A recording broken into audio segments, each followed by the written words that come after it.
Kia ora, New Zealand. Welcome to Sweet Chain Live.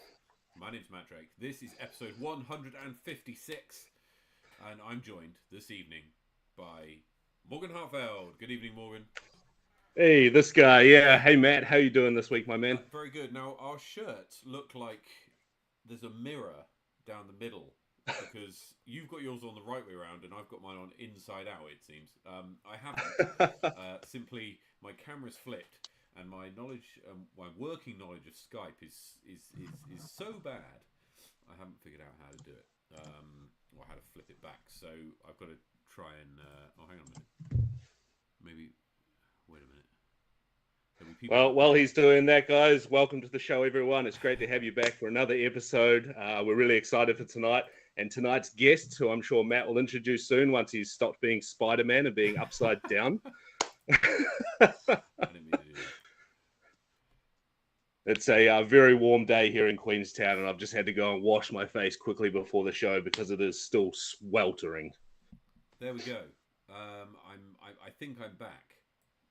If that works, I don't know if that's any better. Apparently I'm talking quite quietly. Is that right? Oh, okay. You're pretty good on my end. Okay. All right. Well, I'll just have to talk louder, I guess. But Matt is on like 10% volume from Mr. Tom Baker. But anyway, look, let's get into it. We've got a cracking show for you today. We're going to start off by going through some hot scores, as ever. And then we're going to go and bring our guests in tonight, which are Arne, Burgess and Ewan Craig. And they've got some exciting stuff to update us on about Sub Zero, about GCO, about everything that's going on with them. Arne's going to do Desert Island Disc Golf because he's been itching to do it for some time, and so we're going to have a lot of fun there. And then there's loads of news. There's lots of news stuff that we need to get through. We've got a couple of videos to play, and a few bits to talk about. I want to chat to you, Morgan, about UDisc a little bit later on. So we'll have a chat about that. We've got power rankings up till before Ashburton. So we've got them locked in from before the weekend just gone. So I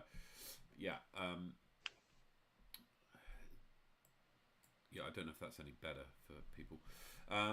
Anyone in the chat? Oh, here we go. Scott Brooker. Yeah, Matt, please turn your volume up. Morgan, all good. Oh man, thank for that. Thanks for that. Hang on a minute.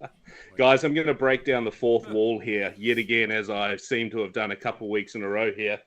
I have my good mate Arne Burgess right here with me in studio. Although we'll make it look like he's not, right? That's the That's the thing, right? Let's just see. Is this any better for people? Am I getting better? Am I getting better sound now? We're relying on you, chat, to let us know. I'm sorry, I've got a little bit of a sniffle at the moment. There's a little bit going round, Morgan. Have you caught any of that, or is your cold plunges? Is that keeping it all at bay? I was just about to say, funnily enough, myself and Aaron just had that chat today while we were out in the lake. We just said neither of us have felt unwell all year so far. So today was day 40 of getting in the lake or getting in the ice bath, and feel awesome. So maybe you need to start getting in the ocean or into an ice bath and try and get on top of that health. Where's the best? Where can I get? Because I don't have an ice bath. I mean, I could just buy like a big, bin. That's what they really are, isn't it? Well, just they're not even that expensive. I mean, I've seen some advertised on like Temu for about $70. Oh, okay. And they're all same, and you just go and chuck 2 or 3 bags of ice in there and just hop straight in.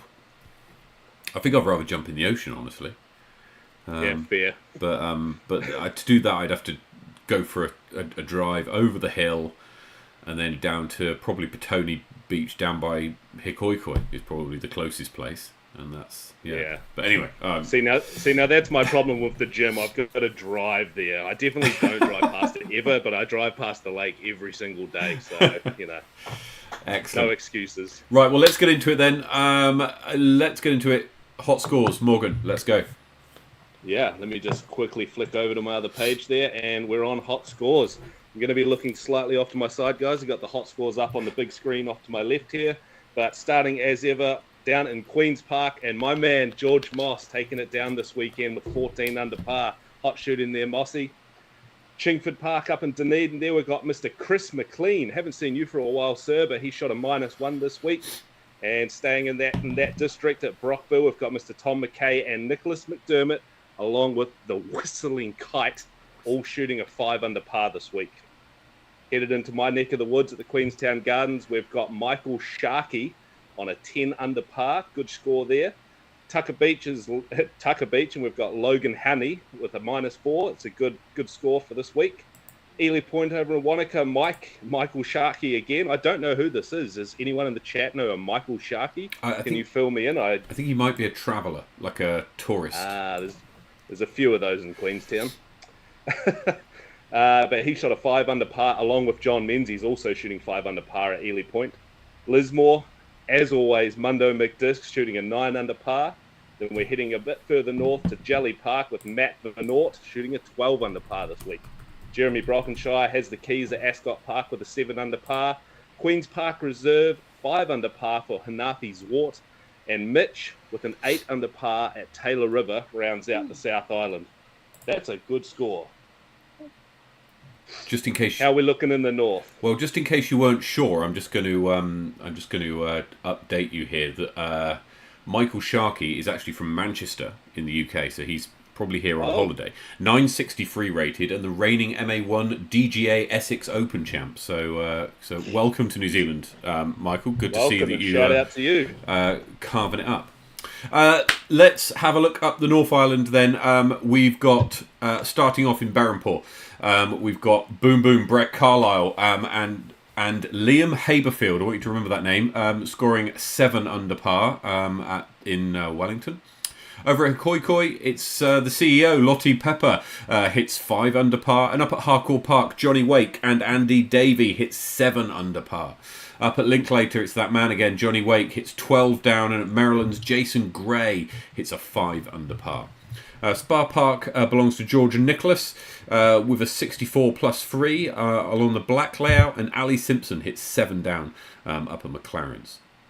Finally, Aidan hits the hot score at Henderson with a 9 under par. So well done to everybody there.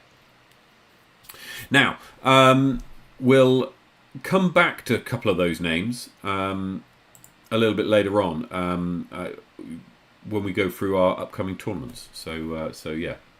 Right. Morgan, did you get out this week? Did you play any disc golf? Yeah, I got a round in at Tucker Beach for the Tucker Beach monthly league round. I was shooting all right. I had my biggest ever drive on hole 3, and that's across about 8-9 years of playing there. So I was in a bit of shock over that one because I've not been playing a lot. So obviously I had to run the eagle look. Yeah. And took par, as you do. Mm-hmm.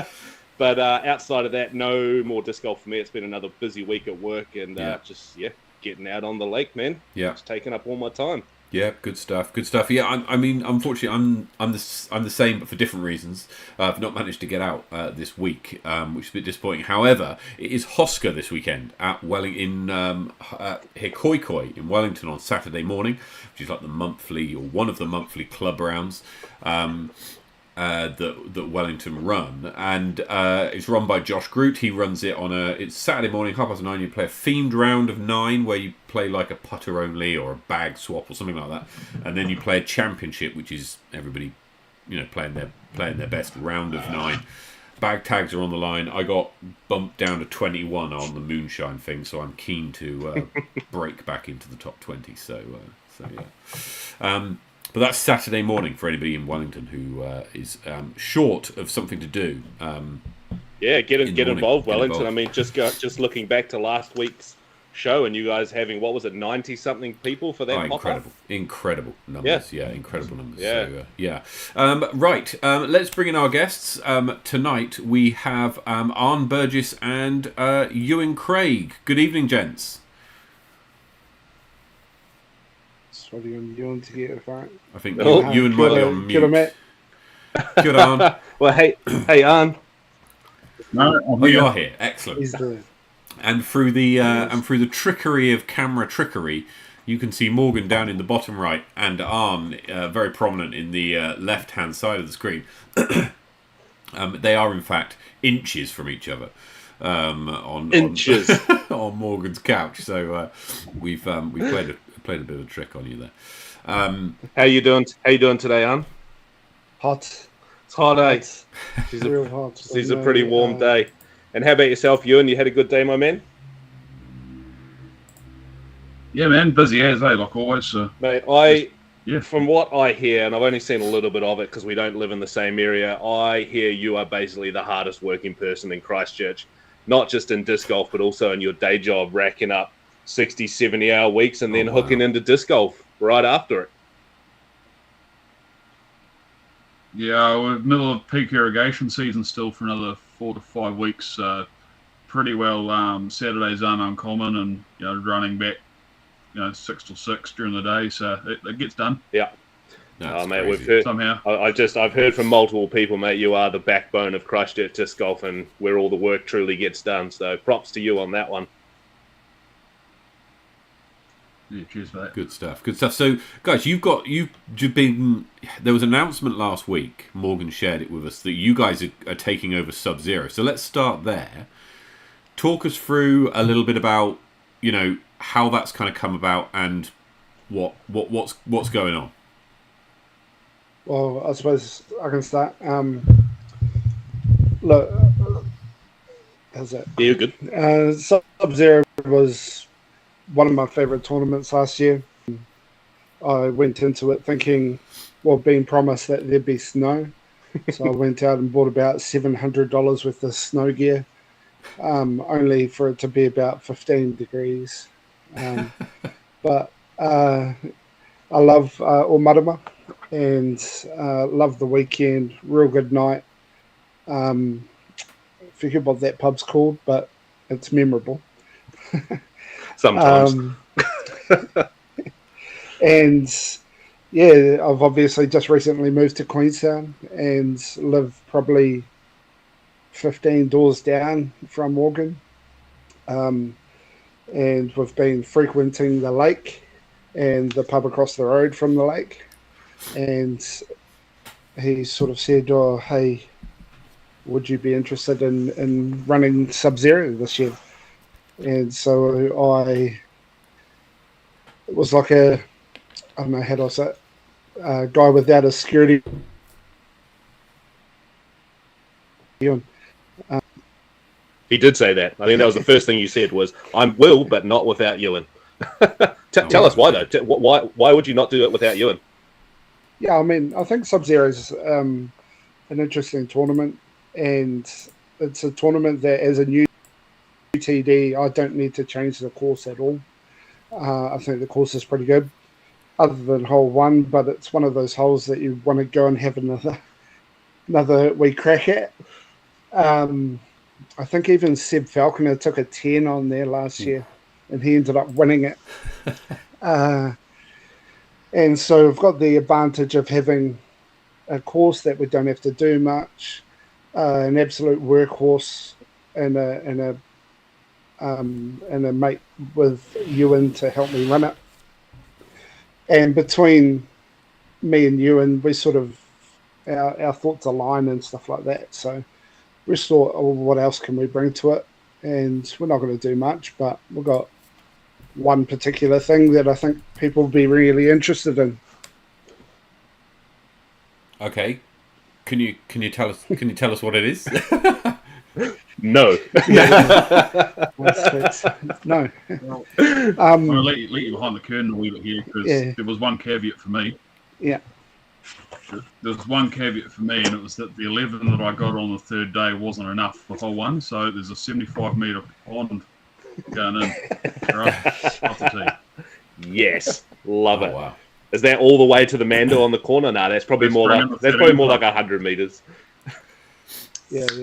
So this year, look, Sub-Zero's CTs are a great way for us to test out a few different things. And one of which I noticed around the show around the country is we've got a whole bunch of people that belong to teams and get sponsored. So obviously, me being the most recent addition to Generation Disc Golf, also proudly representing the Christchurch Disc Daddies with our amazing shirts here. We sort of thought, well, how can we bring in a team element into a tournament? And we're not going to be playing around with a B tier and A tier. And so Sub-Zero is that sort of tournament, and where you can go, okay, the tournament itself is sweet, the course is awesome, what else can we bring? And so what we thought is we'd go out there and say, well, who's the best team in the country? And try and get people to enter in teams of 3 or 4. Teams and clubs too, right? Like teams and clubs. Yeah, so like Christchurch Disc Golf Community, doesn't have to be club members or team members of like a branded team. I see. Yeah. I mean, the Disc Daddies have been forever wanting to challenge Birdie Gang in Christchurch, so this is our chance.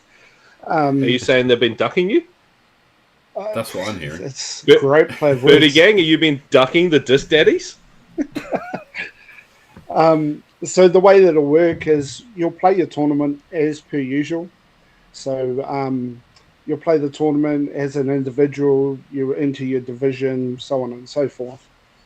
But as a part of the team entry, you'll put your name down with 3 or 4 different people within a team. And then whatever your rating is above your rating, that will go to your team score. So if I'm 845, if I shoot a 900 round, that's 55 points towards my team total. So what that then does is, if I'm out of the running in my division in round 3, then I can still contribute to my team score. Yeah. And we'll do it with 3s or 4s. So if you enter with a team of 4, your worst score will be white. And if you enter with a team of 3, obviously you take all 3 scores. Oh, yeah. So it's just a little side event for us to sort of play with. And I like that a lot. Yeah, I do. I like that a lot. Like a constructors championship in the Formula One, but 100%. That's the I like it. Yeah, very good. Yeah, very good, and also gives you someone. I mean, you're gonna obviously you want your mates to win as well, right? But it gives you someone, some other people to cheer on with a very kind of I don't know, quite a focus to it.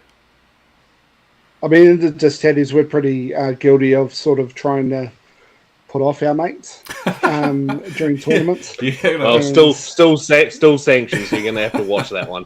Yeah, it's not a Raz round. But yeah, it's just something different. I think, and we've got this flexibility within C tiers. People don't take them as seriously. They are still sanctioned, but it gives you a chance to just play around and do something different. And I mean, I actually think, low-key, for TDs that are running C tiers, this is quite a good marketing aspect, because you might not get 1 entry from it, you might get 4. Yeah. So you've got a group of people coming together. Yeah. Yeah. So. Yeah, and Brett's saying in the chat, we'll get the old farts there next year. Absolutely, I shall be on the old farts. He's coming down. Brett's also said, is there a mandatory ocean dip at Sub-Zero this year then? Probably a little bit too far to drive. I think you're probably confusing it for Oamaru. Oamaru. Omarama. Wow, we're probably at least 2 hours to the ocean. There's a creek that runs down the side of the driveway. Yeah, it's a bit gross. We could do it. Yeah, it might be a bit far, but I like it. Maybe we do it at Wahitapu this year and everyone gets in the lakes. Well, we did that last year. That's how you won your spot on the old skins match. Yes. Yeah. We don't speak about that. Bloody Tommy Strawbridge. Yeah, man. So Ewan, are you excited to sort of take the reins on another event here? You're, as I said, the workhorse up at Christchurch Disc Golf. Obviously not the only one doing work, but that's what these guys are telling me. You're big at GCO, TDing up there along with Zach Taylor, and now you're taking on another event. How do you feel about it? I'm feeling really good about it. Like I say, sort of from my point, it's an opportunity for Arne it's an opportunity for me to sort of pass on some of what I've learnt through trial and error in the last 7 or 8 events we've run this year. I've also got a couple other wee apprentices we're trying to work on up here at the moment. See if we can sort of start sharing that load off and sharing that knowledge. And that's sort of really, really hoping to do with this is, from my point of view, it's sort of, it's passing on that knowledge and starting to get a base of people who around the country can go ahead and feel confident in running a C tier. Then that in itself will breed more competition, and competition breeds competition. So I've found the one days and that just be a really good vessel for that. Obviously, working that the way we do, and there's a lot of people in my boat. It's hard to get 2 days in a row, even harder to get 3 for a B or an A tier. And the C's are a lot of fun. Yeah, totally. The one we just had in the weekend, Ashford, and just absolutely laugh a minute through the first round until we saw the scores. Then I just there's a couple of other things I want to sort of bring to it. Is Marama is not the closest place to play people, so we want to allow for time to travel to and from. So we'll go with 2 days, just like last year, but rather than tea times, we're sort of looking at potentially a shotgun start, a wee bit later start in the morning to allow for the Saturday night festivities, and maybe shotgun start so we can get away nice and early in the afternoon and people can get back home. Yeah.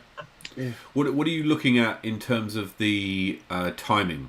What have you got a weekend that's lined up? So that one's probably still in my back pocket right now, or not back pocket. That one's something that I'm working on right now with the club. We're just trying to work around a few events that they've got. So I'm hoping, by the end of this week, if not the start of next week, we'll have the answer to that, and I'll probably ask you guys if you want to get Rego out pretty soon after that too. So keep an eye out for that, guys. We're still working on that one, but it'll be out very soon. But there's just a lot of things going on. It tends to be sort of end of June. Oh, June, July. Yeah, end of June, July. So, so make sure you keep some weekends free around that sort of time, especially if you feel that you can get to that event. It sounds like it's going to be a lot of fun, and if you've got some teammates to take with you, even better. And you can Tom, if you don't have a team, I'm sure there will be someone who will pick you up as a quite a handy ringer for their group. So yeah. Was that Tom Strawbridge saying he doesn't have a team? That's what I'm getting by his comments. Sign me up, boys, regardless. He's just saying he's coming to the event no matter what, because that event, we paid for his whole trip there last year just by him getting a hole in one and taking the whole Generation Ace kitty, which was, I'm sure he'll tell you in the chat how much it was. He tells me all the time, and I just pretend not to listen. Outrageous. Right, so you've got that to do before Sub Zero though. You've got GCO, which is going. And I know that you're both involved in the organisation of GCO in sort of different capacities. So, talk us through a little bit about, if you can. Is there anything that maybe people watching the show won't know that is coming along in GCO? Yeah, Ewan can start and I'll finish off with the interesting stuff. Arne's got a whole bunch of stuff planned on the side there, which will be a break from last year. Sort of probably where we wanted to take things last year, but just didn't have the manpower with the 2 courses. Main one for us at the moment, we're heading in. Obviously, we haven't started releasing the course yet, but we're just about final on the one thing. If you've seen the coverage from last year, you've seen give or take 60% of the blue course that'll come into this year. If you were on the red course last year as an AM, you'll be welcome to know there's three holes coming back from that course as well, including the island that everyone loved to hate. So that's back and been included, and I'm really happy about that, because that's one I accidentally designed without thinking about it. So we should hopefully be starting to look at the rollout of T signs and stuff next week. So, and hopefully start letting people in a wee bit on what they can expect to see on the course. But it's looking really good. So it's not a carbon copy as such last year, but we've taken the best elements of both courses, we thought, and we've drawn a couple of tweaks and then a walk around. I think it's a really good product we're going to be delivering in terms of course. Zach's done an absolute. Do you have hole 17 on the pro course? The tunnel down the path, down the trees. Excellent. I think it may with a couple not be of 17. It won't be 17. New location, but it's definitely still there. Excellent. That hole chewed me up last year, it's incredible hole. I really just need to learn, or not learn, I guess, learn to tell myself not to be stupid and just go putter, bogey, because you'll still save yourself 4 shots. That's right. I tried to tell myself exactly. I was like, just throw my fuse 4 times, and like I'll be under the basket, and that'll work. And of course, it didn't. But yeah, anyway. Excellent. Okay, so the course is coming together because we got some visitors coming down for this one, eh? Yeah. So yeah, we definitely do. We've got dates we've got confirmed for Ella and Avery and Maverick to land, so we're really excited about their entry in New Zealand. That's obviously going to lead into what Arne's going to talk to, but we've got the players clinics and that happening as well again this year. So that's we're looking really forward to all that as well. Yeah. I suppose the big thing that we need to mention is like none of this can happen without sponsors. Like obviously it was great chat about last week and our mate. But NZDSS do so much for us at this Christchurch Disc Golf. So the power that they've got and the influence they've got to be able to bring these people over is amazing. So, and like Ella Hansen's coming straight from a tournament, a Disc Golf Pro Tour tournament, straight on the plane, straight to Christchurch, straight into a clinic. Like, oh wow! I think she lands in the morning, doing a clinic in the afternoon. Hope she gets some sleep on the plane then. Yeah. So yeah, I mean, we've got what we're trying to do. I mean, our aim with GCO moving on from last year is to. We got such good feedback. How do we step it up? And I was a player last year. It was my 3rd tournament. I got beaten by Alison Tweedy by 6 shots. So that sort of tells you. Shout out Alison Tweedy, smashing the Disc Daddy. Yeah. And one of my complaints to the guys was once your round's done, there wasn't really much to do. I mean, it was 36 degrees, so I think find some shade. It was most, yeah. That's probably almost one of the biggest things that happens at all tournaments that aren't really in a small community. People sort of just disperse, and I guess it also comes down to accommodation and that. But if you have things you can go to, congregate to events and that, so like what have you got lined up? Yeah, so I can go through the side events themselves, and then I'll go through the order of how they'll happen. So because we only got one course this year, we've got a little bit of the red course available. So what we're going to do is we're going to chuck in a little 9-hole warm-up practice, family, free have a go type course. And Hayden Shaw from Disc Shop is gonna help design that course. So it'll be a great sort of thing for people to warm up for the round, or just go have a round with the mates afterwards. Or if there's people that haven't been able to enter, they can come and have a throw. So we'll have discs available for them. That was what I think last year, like so much foot traffic. Yeah, I was going to say, it's right in the middle of like people cycling, walking dogs, and to be able to go, hey, look, this is a thing. Throw this thing at that, and have a go. And normally when people have a go, they get hooked. Yeah, definitely. So we're going to do that. That's going to be available all weekend from Friday, Saturday, Sunday. On the Friday, we're going to have a putting challenge.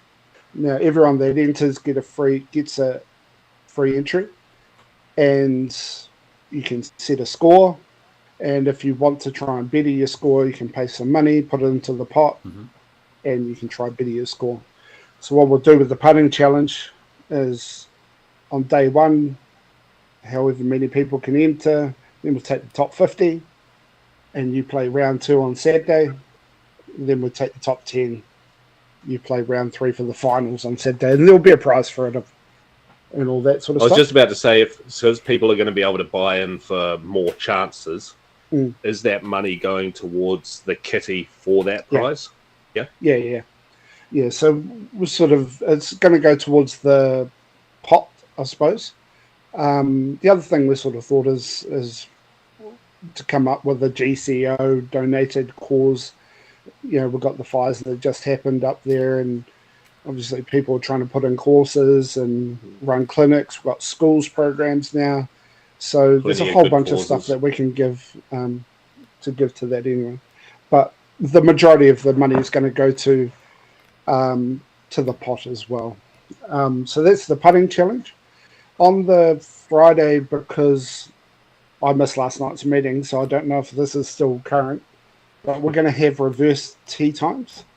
So our pros are going to go in the morning, and obviously they'll be free in the afternoon.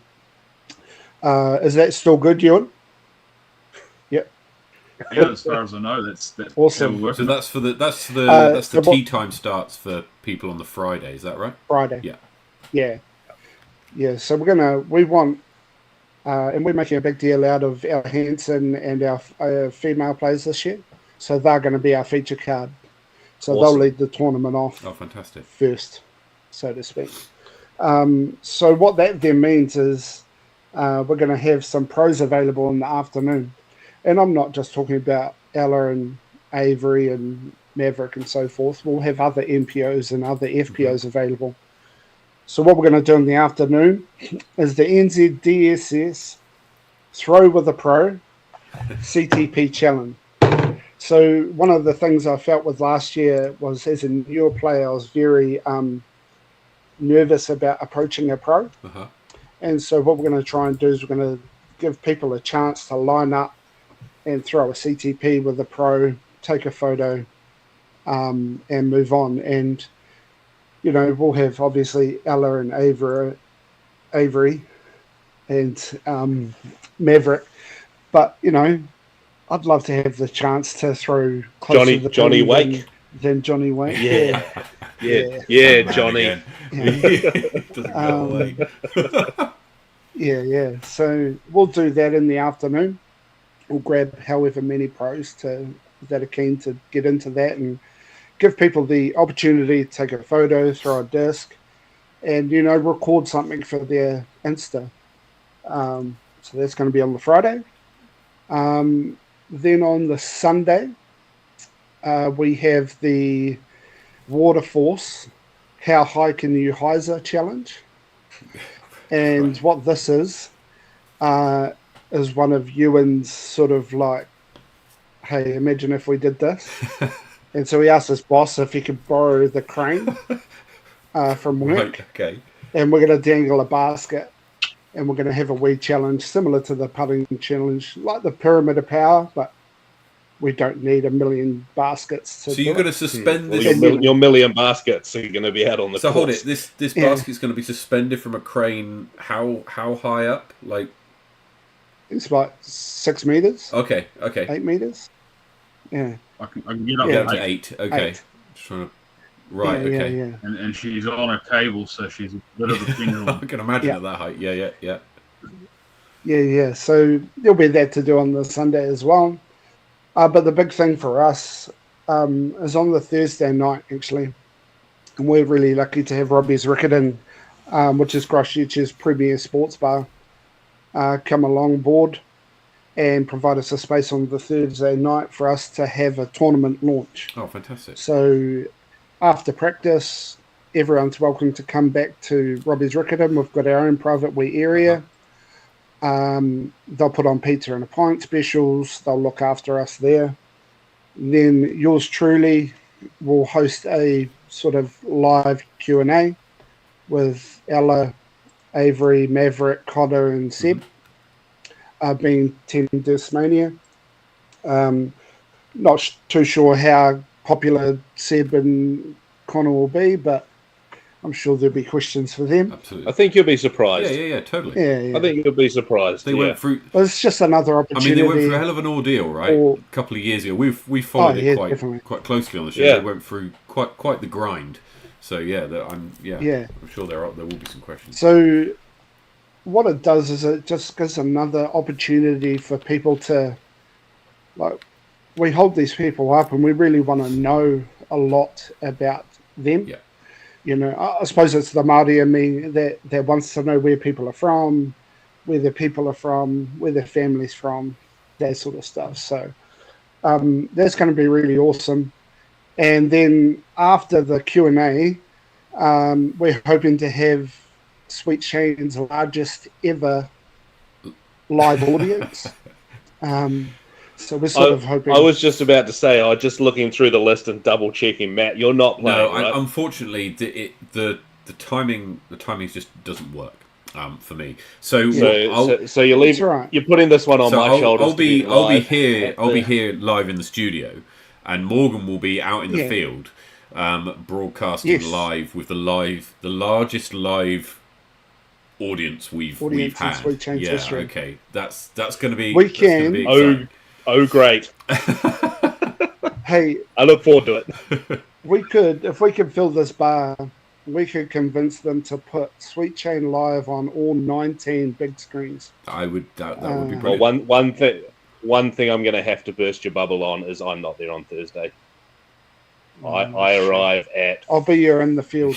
I arrive at 10 to 8 a.m. on Friday, unfortunately, due to work and the 4 other weekends of disc golf around there and not being able to take time off. Well, look, Arne, what we'll do is we'll definitely be in touch and make sure that we can get someone at the party that we can go live with, so that, you know, if there's people watching the show in the pub, then great.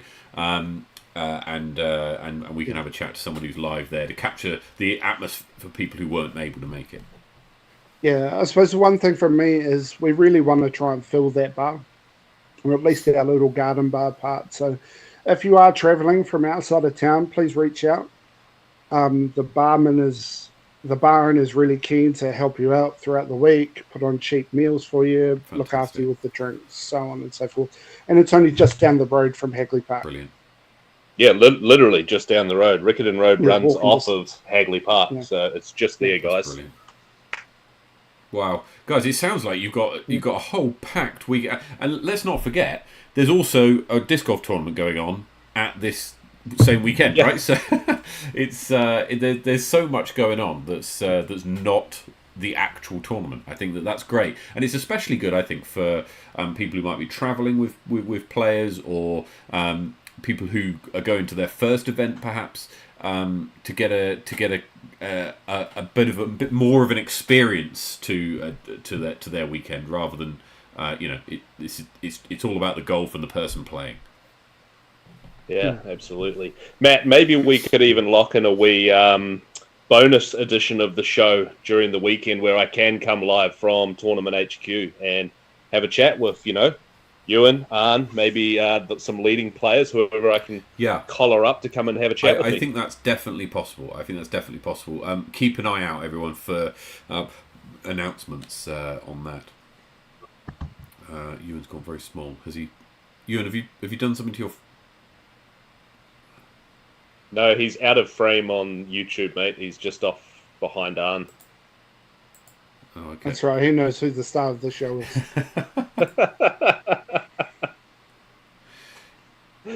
It's me. Silent partner, mate. Silent partner. Oh, hang on a minute. Ewan, I've lost you. Hang on. I've no idea what's happened to Ewan. Just give me a moment, and I'll see if I can bring him back. So have we done a week countdown to how? Do you guys know how many days until GCO? Well, round 1 kicks off in exactly a month. Yeah, well, there we go. 29th. Wow, yeah, 29th to 29th.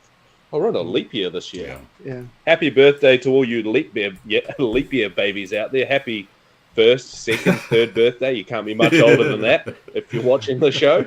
I suppose while we're doing that as well, Ewan sort of mentioned it, but Team Dismania are doing the clinics as well on the Tuesday and Wednesday, I think it is, Ewan. And they're free. Yep. Free. And That's brilliant. yeah, and I'm pretty sure they're running at Jelly. We can't quite get into the golf club. No, that's fair enough. And Jelly's got enough room for that kind of thing anyway. And I went to one last year, actually, that Avery and Maverick ran, and it was great. You know, you got one-to-one time with them, despite it. Well, not despite it being free. Even though it was free, you still got that one-to-one time, and I felt that I learned some stuff as well. So yeah, I mean, if you can get to the clinics, they're well worth it. And I'm sure the one with Ella will be fantastic. So especially if you're a female player, and you can maybe relate to her form more than a guy. Yeah, good stuff. Good stuff, guys. Look, anything else that you've got to update us? That's quite a lot there that you've taken us through. Yeah, Ewan's got. Just before we go, again, props to Christchurch Disc Golf as a team. Like, man, we've just come so far this year, and the amount of effort's going on behind the scenes with GCO and that, like, the chat's immense. The background that all going into this, like, physically and going out getting sponsors. It's just been really, really great to be a part of 2 years in a row for that one.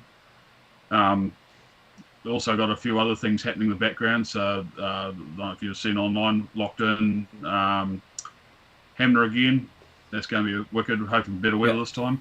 And then today we've just dropped a women's global event as well, about 2 weeks after that. So there's still stuff outside GCO happening if you missed out. But yeah, no, it's heaps going. Fantastic. Love it. Love the Mahi boys. You guys are doing an awesome job. And yeah, super excited to see GCO and what you guys can do with Sub Zero. Absolutely. Right, Arne. It's your big moment. We're gonna go for Desert Island Disc Golf now. Deep breath. So for anybody new to this kind of segment of the show, we do this with most guests who come on, and we ask them to. The premise of the segment, is that Arne is stranded on a desert island.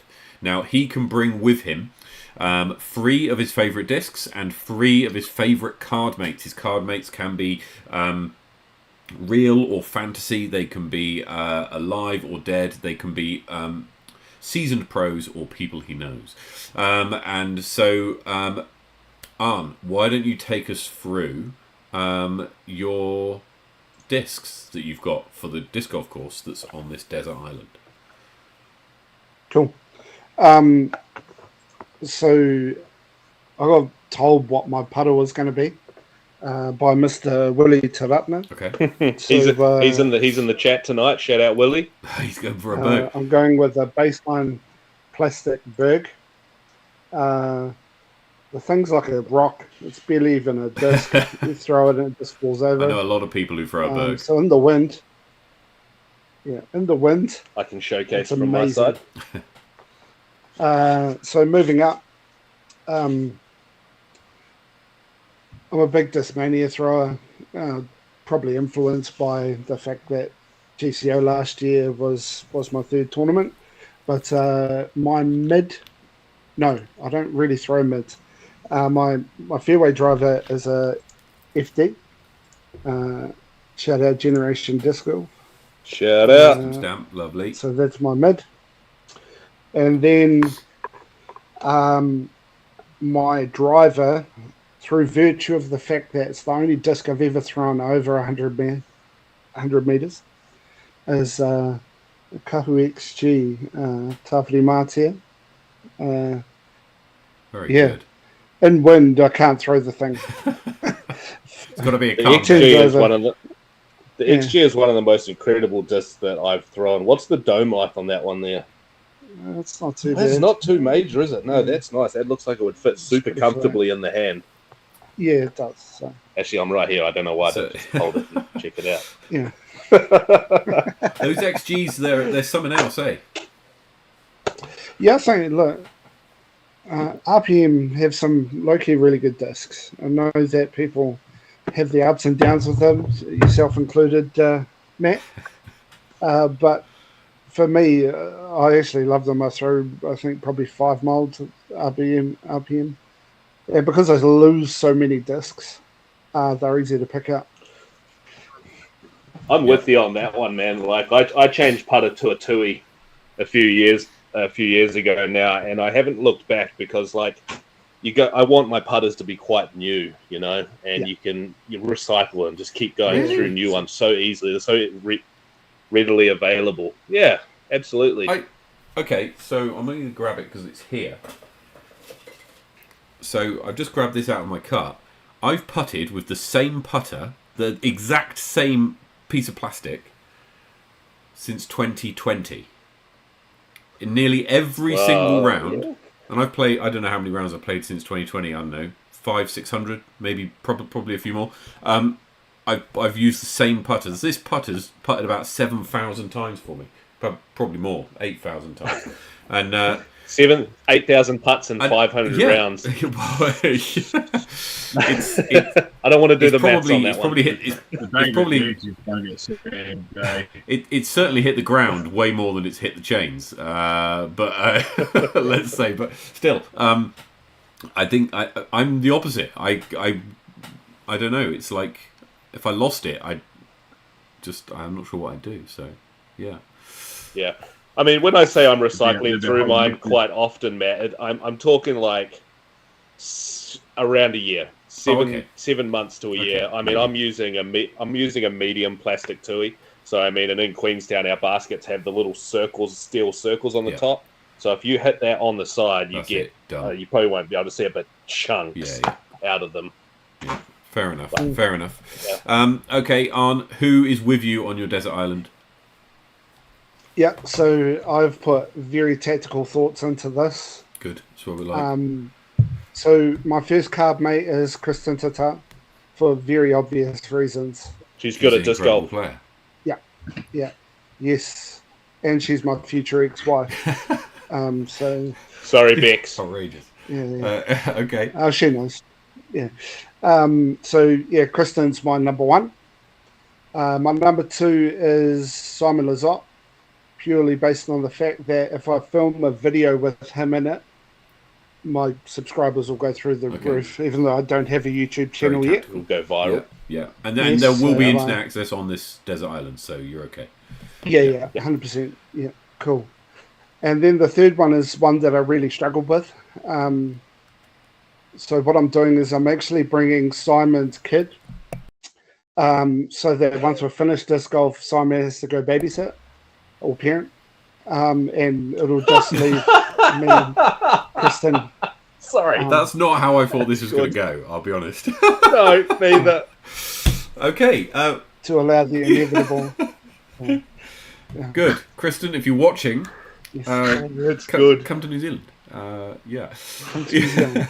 Well, no, don't, because as he said, he lives 15 doors down from me, and his current wife. And still future wife is 15 doors from here. That's outrageous. Right, before anyone gets in any more trouble, I think we might move on. So we're going to head into the Sweet Chain Safari, which is 18 questions for Arne, split into two, a family-friendly front 9, same 9 questions to everybody each week, and a Safari back 9, different questions to each person each week, and takes the form of a this or that. So, Arne, are you ready? Question. If you think you're out of trouble now, sorry, mate. If you think you're out of trouble now, you've still got my Safari back 9 to get through. That's right. Right. Go for it, Matt. Get him. Question number 1. What's your name? Arne Peter Burgess. Where were you born? Auckland. Where do you live now? Queenstown. What's your PDGA number? 241936. How many years have you been playing? Just under 2. Your favourite disc? FD. Your favourite course?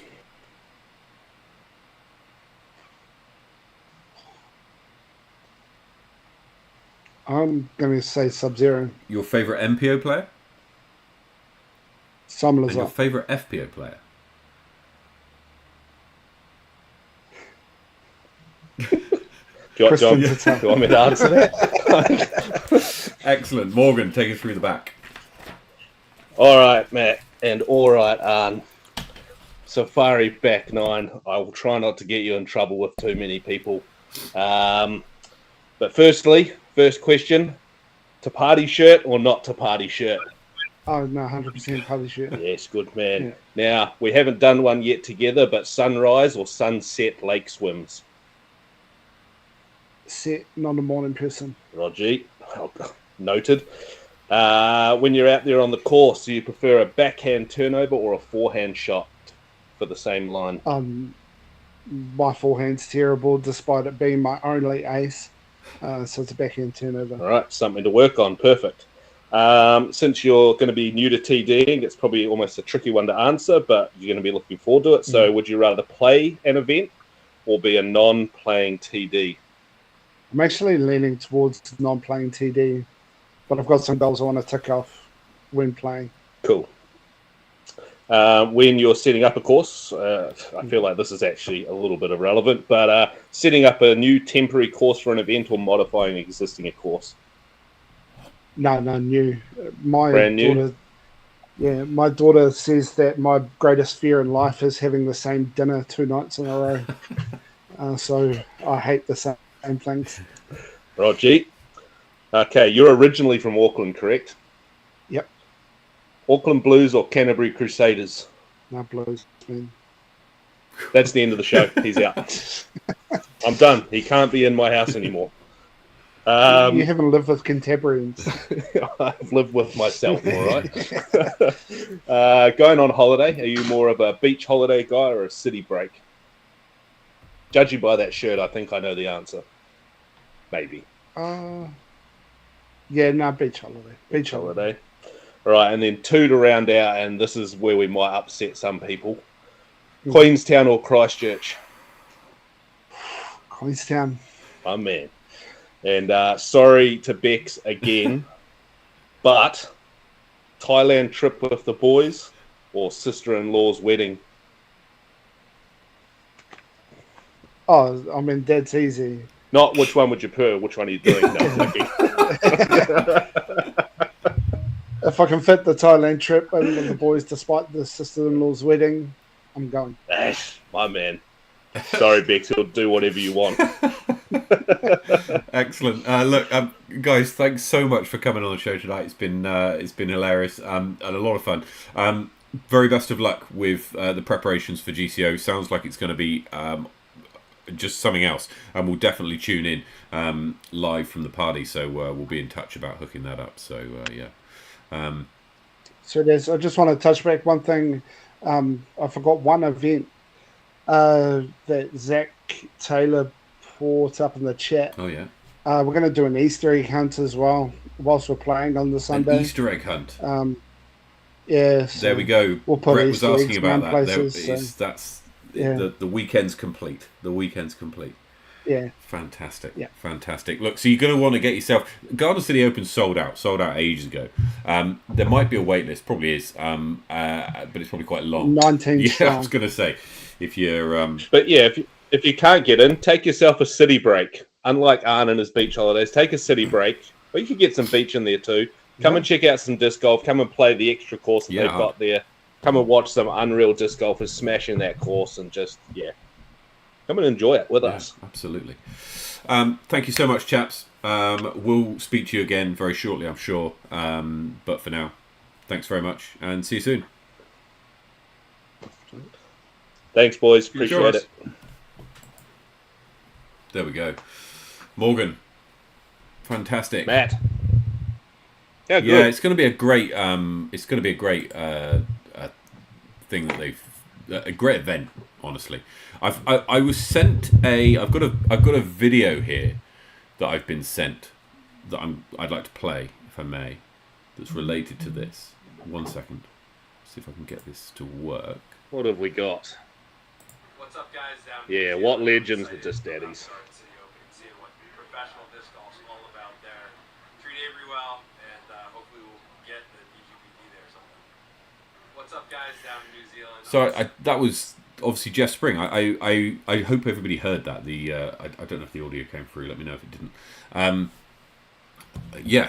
That was Jeff Spring talking about how they'd like to get the Disc Golf Pro Tour there in the future. I think that the stuff that Arne and Ewan were talking about, all the kind of ancillary events, the things which kind of surround the actual golf, I think is fantastic for well, that's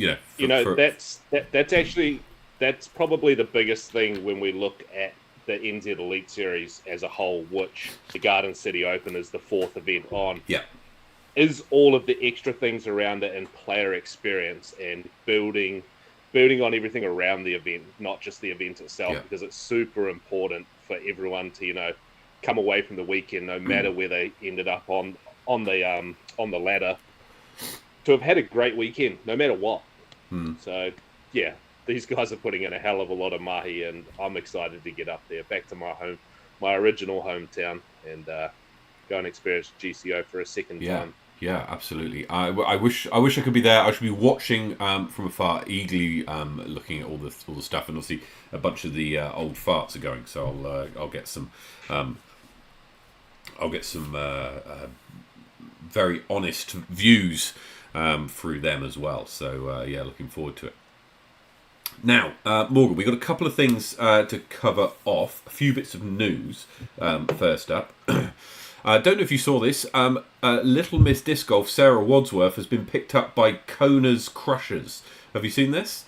I did see that. I've seen the video that she put out. I seen it yesterday. I'm not sure if it came out yesterday. But, she's parted ways with RPM, I see. Yep. I don't think there's any, issues there. It's more just the opportunity that comes with Kona, I suppose, totally. And her coaching and mentoring. So it's super exciting. Yeah, I think that's great. It's great that she's part of a... and so if you're not sure, Kona Crushers is a kind of a junior program that Kona Montgomery is running, and where she mentors a bunch of junior players, and Sarah Wadsworth's going to be one of them. They met at Worlds last year, and obviously Sarah made an impression, and so very well done. And look forward to seeing how that journey goes. So if you follow...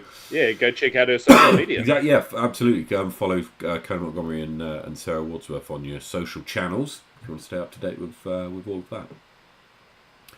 that. Right, what other news have we got? There was a tournament last weekend that took place and at Ashburton. So let's just take a quick look at the results of the Ashburton Open. The winner of MPO was Sebastian Faulkner. Takes it out by 5 shots over Willie Taratana. Kind of had a lead and just kept building on it as the tournament went on, and was relatively comfortable in the end. I mean, we spoke about how we felt that it was going to be perhaps between these two guys, and Sebastian took it out in the end. 1,000 rated final round was the highlight. Thing to notice here, they are 13 hole rounds, right, which is the minimum that you need in order to be able to sanction a round. 13 holes, 13 holes, par 41. See, so very well done. They played that 3 times in a day, so got a lot of holes in. Yeah, that's awesome stuff. But yeah, we did definitely call Sebastian, but it's awesome to see Jason Normandy and Ben Schicker right there at the heels of Willie chasing down that second place and taking out a third equal. Yeah. So shout out to you guys as well. Yeah, that's very good play. Very good play. Particularly by Ben. I think he struggled in the last few months in the MPO field. So it's good to see him competing near the top. So we'll get to Chelsea in a minute when we have a look at the other ladies' divisions. She was on her own in FPO. Sam Cole takes it out rather convincingly in MA1 over Royce Whelan. Craig Gold and Logan McCarthy. Sam Cole in the chat. Shout out to you. Yeah, very well done, Sam. And a 10-11 hottest round of the weekend thrown by Sam in round 2. If he played MPO, he would have come second to Sebastian by only 1 stroke. So, are we calling it? No, let's not.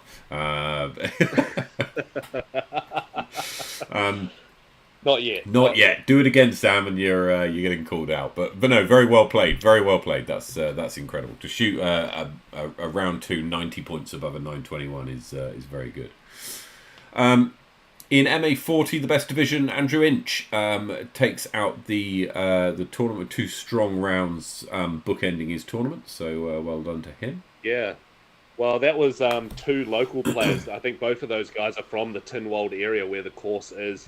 And if you remember back to last week, I was probably calling Mark Tebbett for the win, but I also said that I wanted to see Scott Brooker take down the win. And he messaged me after the weekend saying, "Thank you for choosing me as your number 1 player for the week. I definitely beat Tebby and Lance, who I picked for 2nd and 3rd, but got smashed by the locals." Well, sometimes that happens. The locals turn up and go get off my lawn, and we'll go over then. Yeah. So Janine Frost takes out the FA40 division, relatively comfortably over Sarah Keane. And in MA50, Gregor Brosnahan, I think we picked Gregor and Andrew to be going head to head here, and they did, and it was Gregor looked like he had a lead for most of it, but didn't have to skill 5 strokes across that, 5 strokes between 1st and 3rd though across a 3-round 1-day event that's not a lot, especially on a short hole course like that, where there were several aces, right? There was a couple of aces, I think. I didn't see that over the weekend. So well done to those people. Sam Hall wins MA3 by 7 shots over Troy Broad and Luke Darrell. And down in FA3, Amanda Hooper takes out the win over Holly Norris. Down in Ashburton. So congratulations to all the divisional winners there. And then back up to Chelsea Pryor. Oh, sorry, yes. Chelsea Pryor in FPO. Performing well. Shoots... I don't know where that would have placed her, actually. Probably middle of the 35 pack. Over the... Yeah, middle of the pack. Middle of the pack. Down in FA3 there, if you just scroll back down to the FA3 scores, I think was that the hottest women's score there, plus 16? I think it could have been, yeah. Yeah, very good. Well done there, Amanda. Well done to Amanda. Right. Now, what else have we got? UDisc. I want to talk a little bit about UDisc. Okay. Now, have you seen the... do you pay for UDisc? Have you got a UDisc membership, Morgan? Yeah, I do have UDisc because obviously I create so many different courses for events that it would be silly for me not to have it. But yeah, I use UDisc. I haven't been playing too many rounds recently other than the one at Tucker's the other day. I think I did see something different on UDisc the other day, but what are you jumping to? Well, I think we've seen this one before. I'm just trying to think. I'm sure I brought this up before. First up, UDisc's pricing has changed. Right, so yes. The pricing has gone up since last year, and I think if you haven't already renewed, it's going to start asking questions at the end of this month or maybe at the end of March over, let's get you involved for next time. Now, you might be sat there thinking, why should I do that? Right, it's gone up by quite a bit. Now, personally, I look at the price and think actually it's pretty reasonable when you break it down on a weekly basis. If you're someone who plays half regularly, then actually it's pretty good. One of the things it gives you is hot scores, right? So we do all our hot scores off UDisc, and if you don't pay for the thing, then you can't get your name and score recognised in hot scores. So that's one thing. But you don't. If you score your round on UDisc, then you'll still get counted on this to a played round. On the UDisc stats, and it's a UDisc stats that we're going to use as our basis for our stats episode next week. So next week we're going to be going through all of the most popular courses. We're going to be going through all of the most played places around the country and having a little bit of a look. Now this again, we're going to be doing this. We're going to be doing this in 2 parts, similar to how we did it last year, where we're going to do courses and cities, that kind of growth of the game in the first one, and then the second one, which will come a little bit later on in the year, we'll be looking at player performance. Okay, which last year we ran in the form of a quiz, and everyone did very poorly. We may do that again, but we'll see if we can get some kind of interactive thing with everybody at home playing along. We'll see how it will go. But I was sent this earlier on today. So I don't know if you can see this, Morgan. This is in UDIS. They do a matchup where you can. So this is between Stephen Dorey and Luca Labelle down in Westport. Now they play each other on the Westport. We have looked at this on another show. I recall. I think that's right. Yeah. But Stephen was saying that he's played Luca obviously many times. You can see on the screen there, and Luca's now just catching up to him. But I think this is great. Like to see this kind of battle and how close it is. I think it's absolutely fantastic. So thanks for sharing that with us, Steve. That was good fun. Enjoyed that. Great. And it's great to see. It's great when you're the person you're playing with the most. You're so tightly matched with, right? Nobody wants to go out and get beat every week, just like in the other way. Nobody wants to not. Yeah, well, my most common foe on the course is Adam, and he definitely got another one up. Well, I think I'm up on him overall, but he picked up another win on me at the weekend. So okay, right. I'm gonna have to get one back. Okay.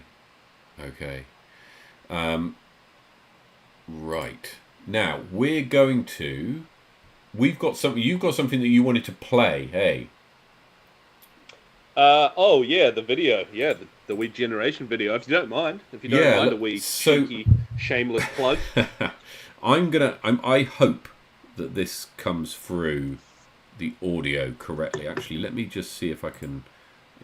Yeah, I have a funny feeling that video from Jeff Spring before might not have come through loud enough. Just after looking back at a couple of comments or one comment. Okay, there. let me see if I've just changed the setting. So let me see if this comes through any clearer. 1 minute. Oh yeah, I actually have a message as well saying that someone didn't hear the video from. Well, we'll see if we can play. If the sound works to this one, then we'll go for it. So, chat, let us know if you can hear this. Here we go. This is about Koh Samui in 2025. Cheers to Koh Samui.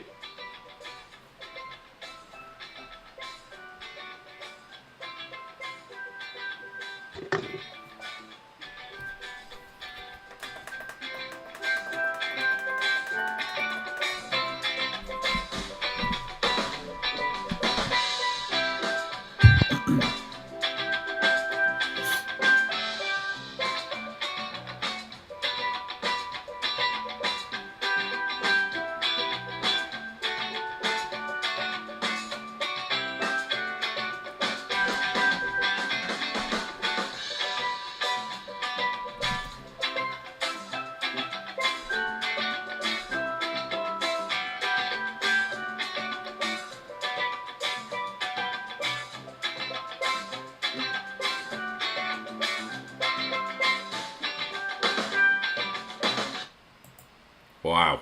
There we go. Chat, did you hear that? Did that come through? Did the audio come through okay?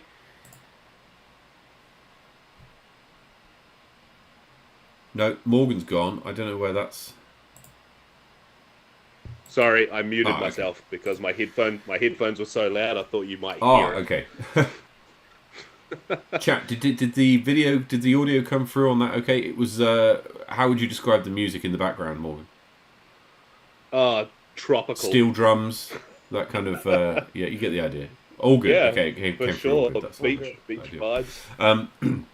All good. Yeah, Matt, what do you reckon? That was a number of photos from my last trip out to Thailand a couple of years back when I went to compete out there. What do you reckon? It was, yeah, it looked great. It looked absolutely fantastic. I can, I've been to Thailand once, many years ago on my OE.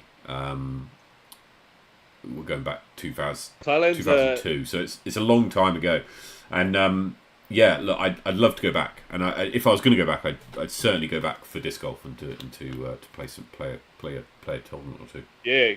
So as I said, this is a bit of a shameless plug here, guys, just because I am on the show and I feel like I've got the right to maybe do that every now and again. You go for it.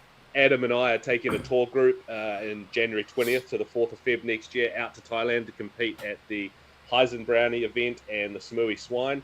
I'm also, I hope they're not watching because I haven't asked them yet, but I'm going to ask one of the TDs out there or one of the course owners if I can run a one-day C-tier there, even if it's just a one-rounder. I'd love to tick off the list of things as to run an international event. But we're taking a tour group out there, guys. We've got 20 people that are keen that are in a chat group right now, and 10 of those are 100% guaranteed confirmed. And I'm thinking the more that I get into the hotel booking side of things, we're looking at maybe capping that at 15 players at most. So especially to you guys that are in the chat right now, sort of maybe get yourself sorted and let me know ASAP if you are coming. And to those of you that aren't in the chat, if you are keen to come to Thailand to experience destination disc golf, which is one of the best things I've ever done in my whole entire life, send us a DM on the Generation Disc Golf page, and we will chuck you in the chat. Absolutely. And give you some more details. Absolutely. Get involved with that. It looks like an absolutely fantastic trip. I would say once in a lifetime, but you'll probably run this every year. So you know, it could become a regular I don't think the wife will let me away with once a year, but you never know. If Generation Tours kicks off, you never know what could happen in the future. Now, Steve Lawson's brought it up. We were going to come to this next, actually, Steve. Spa Park has some good news this week as well. It absolutely did. So, UDisc earlier on this week announced that the top 100 courses in the world, and Spa Park in Topor came out ranked 61. It's the only non-European, non-US course to feature in the top 100. Yeah, and to finish 61 as well. It didn't just sort of limp into the top 100. That's a fantastic effort. So that's kicking the door. That's kicking the doors down. Absolutely. Right there. And look, if you've not played Spa Park, get yourself to Topor. You have to drive through Topor if you're going anywhere long distance driving in this country, in the North Island anyway. So get yourself, stop off there, have a round, go and see Steve and the crew in Topor, because it's a fantastic course. And as we've talked about on the show before, the options available for running tournaments is incredible. I think I think they've got something like, and Steve might be able to correct me here, they've got something like 30 odd baskets in the ground on this property. And so when you come to like running any kind of tournament, a C tier or an A tier, you've got so many options, and you've got so many that's incredible. You've got so many different layouts you can pick from. You've got so many different ways you can traverse the park so that you can get competitive tournaments run, right? And we're talking, when I know I bang this drum enough, but like the best kind of holes for me are ones that see the greatest score separation, because that's the whole point of a disc golf hole, right? Is to separate people's scores. And so when you've got that many holes in baskets in the ground and that many options, it makes the TD's life, sport for choice in some respects, but also means that you've got a lot of opportunity to get it right and get as much score separation as you can. We've lost Morgan temporarily. I lost you, but I can hear you again, and I don't know where the video's going. Yeah, I'm sure you'll come back momentarily. Where are you? Oh, hang on. So yeah, massive congratulations to Steve and to Topor Disc Golf. Oh, there we go. There you are. Absolutely fantastic achievement, and it's great to see. Topor is the first New Zealand course to make it into the top 100. I'm sure they won't be the last, but I would say that it's great that we've kind of, the country's broken in to that, right? It's still not something that's. What's the basis of getting on that list? Do you know? Yeah, so I think it's. Let me see if I can bring it up.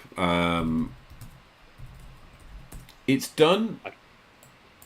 Can't tell them how hot it is in this garage right now. It's sweltering.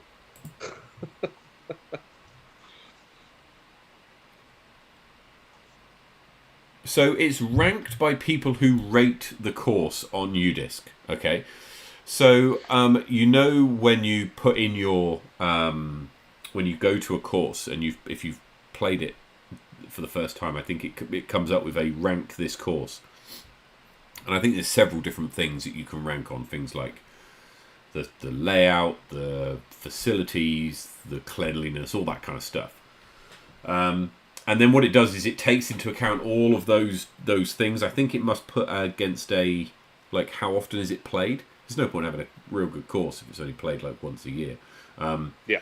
And then they chuck it into their kind of algorithm and then bring it out.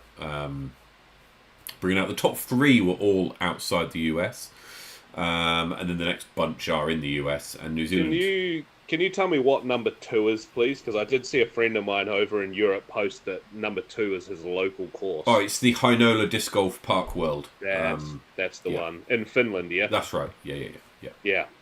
Lucky bugger. Yeah.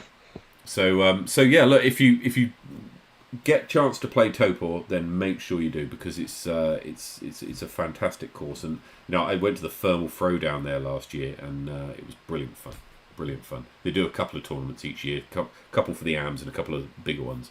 And so yeah, well worth getting along. I'll definitely be endeavouring to get up there this year or next year. Most likely next year, to be fair. But right, it'll happen. Talking of events coming up, let's have a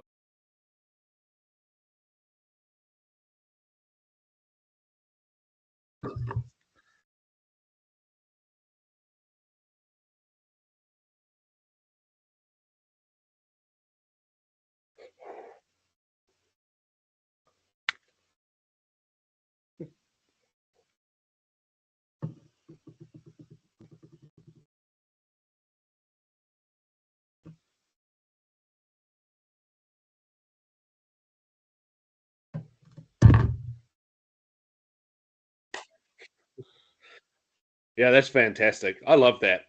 I've been I've been one of the people that's sort of been pushing to go to the 1 round 3 day things, but the more I dig into it, the more I realize how much I actually miss heaps of disc golf in a weekend. And a lot of people aren't like that.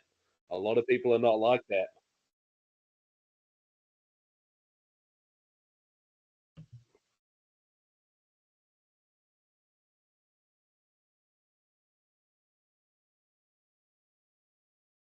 There we go. I'm back. There's the dystopia by disconnection is what we're talking about on the 16th, 17th of March. And we were talking about how it's an 81-hole tournament.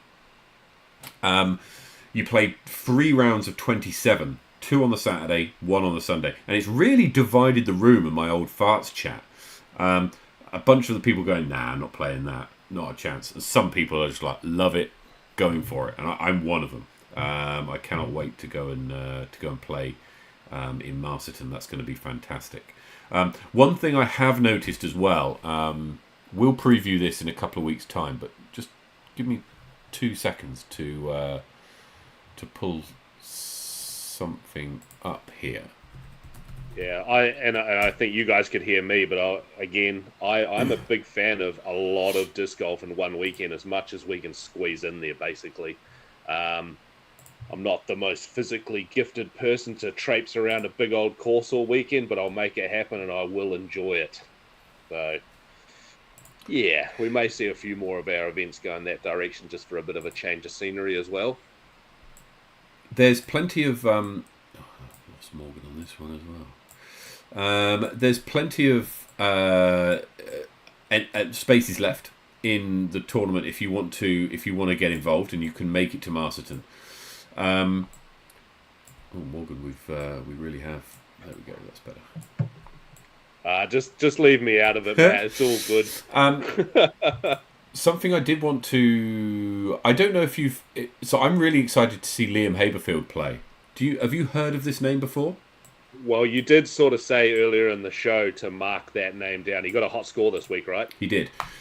So I don't know if you know, Liam Haberfield is one of, if not the best ultimate frisbee player in the country. Oh, wow. Currently plays for the Atlanta... He used to play for the Atlanta Hustle in the AUDL. And I think next, if Matt Broughton's in the chat, he'll correct me on this. I think he's joining New York Empire, who are the 2-time AUDL champions next year. So, and he's got obviously he's got a bomb. He's got an absolute cannon. So I'm really excited to see what he can do around Henley Lake. There's a couple of holes that will really suit his game, and maybe a few that won't, but we'll see. But no, very much very much keen to do this. Obviously, I'm hoping that I'll probably end up on a card with Ryan again. So we'll see. It's definitely exciting to see the crossover from the players from Ultimate to over to disc golf. I mean, obviously, most famously, Brodie Smith coming over and being able to make a proper professional career out of it. Yeah, so. Precisely. So I'm really keen to see how he plays, and if he plays very well, we'll get him on the show and hear his story. I've played with and against him several times when I was still playing Ultimate in sort of 2017, 2018. Like local leagues around Wellington, etc. And for the Wildcats on occasion. And incredible player. So looking forward to seeing how that all pans out. Let's get back to our other events that are coming up. The Queenstown Classic is the weekend after that, with Makaripi and Rotorua at the same time. And that's the weekend before the Garden City Open, which is sold out. Armageddon is the weekend after, which is sold out. I believe Queenstown Classic sold out as well, if I'm not mistaken. The Queenstown Classic 80, yeah, I believe so. 84 players of 84. Okay, I shall correct that for next week. Montana Flat, the registration for that's now open, Morgan. Yes, registration for Montana is open. If you guys remember back to the chat we were having with Jim Oates and Juliana Corver, I was sort of talking a wee bit to that, to this event, and it being unsanctioned, a lot of side games, and these side games are actually going to be mixed into your normal rounds of disc golf as well. You can go and have a bit of a looser time. If that's probably not the right term, but you can feel free to come and have a couple of beers on the course. There'll be camping, there'll be bonfires, there'll be music. It's just going to be a heck of a good weekend. So come and get involved, guys. Yeah, absolutely. Brook Park Brave is at the end of April, followed by the Lords and Ladies of Lismore the same weekend as Hanna Hot Rounds. And then it's great to see that there's 4 women's global events being organised around the country on the 18th and 19th of May. Christchurch, Wellington, Auckland, Invercargill. You're going to be near one of them. So if you've got wives, sisters, mothers, grandmothers, daughters, nieces, aunties, get them involved. Get them registered. The number of players... Last time that I was involved in a women's global event... which was 2 years ago, the last time that they did them. We had something like 50 players playing in Harcourt Park, and about 40 of them, 35 to 40 of them, had never played like tournament disc golf before, and for several of them, it's their first time kind of ever playing before. So it's a great way to get into the sport. You'll meet a load of ladies who are super passionate about it. I know that Kath Headley's running the one in Wellington, and she is just like a machine when it comes to organising stuff. She's absolutely great. And I think the registration for the Wellington one opens on Monday. But check in with your local club to find out when the registration for those ones. I think Charlotte Dunkley's likely to be organising the Auckland one. The Christchurch one, I don't know who's organising the Christchurch one. Someone in the chat might be able to mention, and also the Invercargill one. If people know who's organising it, then pop it in the chat for people to see. So yeah, look out. The registration will likely be going live for those events in the coming weeks. I have a question, Matt. Another event that's sort of in the chat with Mr. Jonathan Wake is he's gone Centurion next year then, Morgan? When am I looking at Centurion? When do I need to be looking at coming up? So it's Wellington anniversary, right? Which is 2 weeks before Waitangi, typically. Okay. So fantastic. So that's sort of it tends to be this, not the last weekend in January, but the weekend before, the penultimate weekend in January. Okay, maybe that's right when we'll be going to Thailand. Yeah. We fly out here on the 20th of January. It's a pretty busy time, honestly. But that's just when it's been traditionally run. That's not to say, when's like the Queenstown / do you come under Southland for your anniversary day? Yeah, soon. Southland one's in the later on in the year, isn't it? Yeah. I don't No, know. Oh, is it not? no, they're both really close. You can Oh. actually take in my business at least, you can choose to take either or off. Oh, yeah. Yeah, they're really close to each other Good. within a week or two, I believe. That's when we ran it in Wellington. Is on Wellington anniversary, and we encouraging people to run their Centurion events on their anniversary days. Yeah. So yeah, it's yeah. And anyway, Tom Strawbridge brings up a good point. 350 subscribers and everybody goes into the draw for free entry at Sub Zero. Is that a thing? I don't know. What I do know... I don't know. Talk to the TV. He's right here. What I... Yeah, if Tom Strawbridge pays for it. What I do know is that when we hit 350 subscribers, which will be in 8 subscribers' time, we'll be doing another giveaway. So strap yourselves in for that one. We're not very far away. And actually, what I do know also is that about a quarter of the people watching this show today aren't subscribed. So hit the subscribe button and get yourself closer to doing another giveaway. Let's get involved, everybody. That's our shameless plug for today. Let's have a look at the power rankings. So these have now been updated from a few weeks ago. Victoria Speller moves up 1 spot into 2nd place. That's exciting. I like that a lot. Nicholas Stout drops down 5 spots to 11th, following what was the most recent tournament that we had before Ashburn? She was just playing TDU. Yes, yeah, from the last TDU event. That's right. And in the MPO division, Ethan Stout drops back 2 places. Jasper Vandermeer drops back 3. Sebastian Faulkner and Johnny Wake climbing 2. And Mikey Yu climbs 4 places up to 20th. So well done to everybody there. Look, that's about it for us for today. Well, one thing I'd like to do, Matt, because the sound wasn't working, I'd love to actually just go back to that video from Jeff Spring, if you wouldn't mind, and we can crank the sound up. I feel like the people deserve to see the video. It's quite exciting. 1 minute. Let me just see if I can find it again. I've got it here. 1 second. City Open and seeing what... Right. Let's go to here. There we are. Right, and I'm hoping that the audio will now play. So yeah, let's go. What's up, guys, down in New Zealand? I'm excited about the Garden City Open and seeing what professional disc golf's all about there. Treat Avery well, and hopefully we'll get the DGPD there someday. What's up, guys, down in New... There we go. I hope that audio was better. Do you think it came through okay? Yeah. Apologies for the first time that came through, guys. We'll try again. We're trying another new platform here, which seems to be working out for the best part. Just, wearing out the wrinkles, or working in the wrinkles. But yeah, exciting, man. Jeff Spring sending a video down.